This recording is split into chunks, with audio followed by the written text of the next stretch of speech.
حدیث کی روشنی میں ہمیں دعا کیسے مانگنی چاہیے، آئیے دیکھتے ہیں۔ اگر اب انسان جب ایک خاص دعا کرتا ہے اپنے لیے جس کی وہ کوشش بھی کر رہا ہوتا ہے، اللہ سبحانہ و تعالیٰ سے وہ ایک امید بھی کرتا ہے کہ میری یہ دعا بڑی جلدی قبول ہو جائے گی، لیکن کبھی کبھی ڈیلے ہو جاتا ہے اور دعا قبول نہیں ہوتی، تو انسان ایک ٹائم آتا ہے کہ مایوسی کی طرف جاتا ہے، اور ایسی مایوسی کی طرف جاتا ہے کہ اس کو ڈپریشن ہونے لگ جاتا ہے، اللہ سبحانہ و تعالیٰ سے مایوس ہونے لگ جاتا ہے۔ تو مغیرہ بھائی اس مایوسی سے کیسے نکلا جائے؟ ٹی وی بھائی، ہمیں ہمارے دین نے دعا کے بہت سے آداب سکھائے ہیں، اور میں آپ کے اس سوال کے جواب میں 2 آداب کا ذکر کروں گا۔ پہلا ادب وہ یہ ہے کہ جب بھی انسان اللہ تعالیٰ سے دعا مانگے تو اس کے دل میں یہ یقین ہونا چاہیے کہ میرا رب مجھے اس دعا کا جواب دے گا۔ ادعوا اللہ وانتم موقنون بالاجابہ، کہ تم اللہ تعالیٰ سے اس طرح دعا مانگو کہ تمہارے دل میں یہ یقین ہو کہ میرا رب مجھے اس کا جواب دے گا۔ اور ایک بڑی خوبصورت حدیث مجھے بڑی انسپائر کرتی ہے، وہ یہ ہے کہ نبی صلی اللہ علیہ وآلہ وسلم نے فرمایا، ان ربکم حیی کریم، تمہارا رب بہت ہی حیا والا ہے، وکریم، اور بہت کرم والا ہے،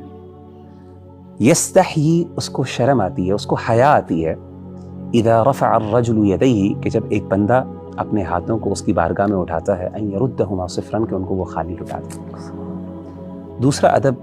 ابھی بھائی جو میں سمجھتا ہوں کہ ہم عام طور پہ بھول جاتے ہیں، وہ یہ ہے کہ دعا مانگتے ہوئے جہاں پہ ہمارا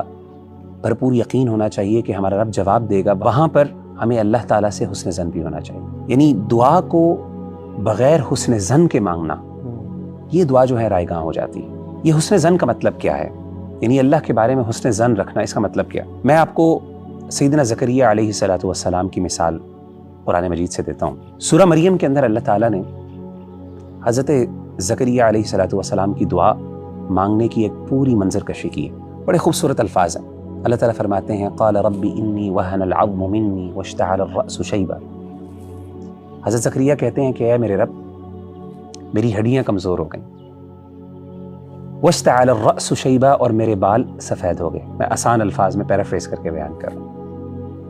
ولم اکم بدعائک رب شقیا، لیکن اس کے باوجود اے اللہ، کبھی بھی جب بھی میں نے تم سے دعا مانگی، یعنی اے اللہ میں نے جب بھی تجھ سے دعا مانگی ہے، کبھی بھی میں تیری دعا سے مایوس نہیں ہوا، نامراد نہیں ہوا۔ اچھا، یہ دعا تو اللہ تعالیٰ سے مانگی بڑے خوبصورت انداز میں، یعنی عاجزی اور انکساری دیکھیں، لیکن اس کے ساتھ ساتھ یقین بھی ہے کہ اللہ کبھی آج تک میں مایوس نہیں ہوا، نامراد نہیں ہوا۔ اب میں ذرا آپ کو حسن ظن کی مثال دیتا ہوں۔ حسن ظن کا یہاں پہ مفہوم یہ ہے کہ سیدنا زکریا علیہ السلام نے اس بات کا اقرار کیا کہ اے اللہ، یہ میری ضرورت ہے، یہ میری طلب ہے، یہ میری چاہت ہے، لیکن مجھے اس بات کا بھی یقین ہے کہ تو میری اس ضرورت کو پورا کرنے کے لیے کسی خاص وسیلے کا محتاج نہیں ہے، یعنی میری یہ پریشانی تو بغیر اولاد دیے بھی پوری کر سکتا ہے۔ اب دیکھیں قرآن مجید میں دوسری جگہ پہ اللہ تعالیٰ نے ان کے حسن ظن کے بارے میں کس خوبصورت انداز سے ذکر کیا۔ قرآن مجید کی آیت ہے، وَزَكَرِيَّا إِذْ نَادَىٰ رَبَّهُ رَبِّ لَا تَذَرْنِي فَرْدًا وَأَنْتَ خَيْرُ الْوَارِثِينَ، کہ زکریا نے اپنے رب کو پکارا اور کہا کہ اے میرے رب، لا تذرنی فردن، مجھے اکیلا نہ چھوڑ، وَأَنْتَ خَيْرُ الْوَارِثِينَ، اور تو بہترین نگہبان ہے، وارث ہے۔ یعنی یہاں پہ اولاد نہیں مانگی، اپنی ضرورت کا، اپنی طلب کو پیش کیا کہ اللہ، میرا اصل مسئلہ یہ ہے کہ مجھے اس بات کا ڈر ہے کہ میرے بعد کیا ہوگا، جو انسان کو سب سے زیادہ خوف ہوتا ہے کہ جب میں اس دنیا سے رخصت ہو جاؤں گا تو میرے گھر والوں کا کیا ہوگا، میری بیوی کا کیا ہوگا، میرے والدین کا کیا ہوگا، لیکن ساتھ اس بات کا اقرار کر دیا، اللہ تو بہترین وارث ہے۔ کیا مطلب ہے؟ سب سے بہترین نگہبان تو ہے، یعنی ضروری نہیں ہے کہ مجھے اولاد ملے، لیکن یہ پتہ ہے اس بات کا کہ تو میری ضرورت کو پورا کر سکتا ہے، کیونکہ تجھ سے بہتر نگہبان کوئی ہو نہیں سکتا، میری اولاد سے بھی بڑھ کر تو میرا نگہبان ہے، میرے گھر والوں کا نگہبان۔ تو ان آیات پر سبحان اللہ میں کبھی غور کرتا ہوں نا، تو مجھے اس بات کا احساس ہوتا ہے کہ آج کل ہمارے ہاں بہت بڑا مسئلہ یہ ہے، جب ہم اللہ سے دعا مانگتے ہیں تو بعض اوقات تو ہمیں یقین ہی نہیں ہوتا کہ ہمارا رب جواب دے گا،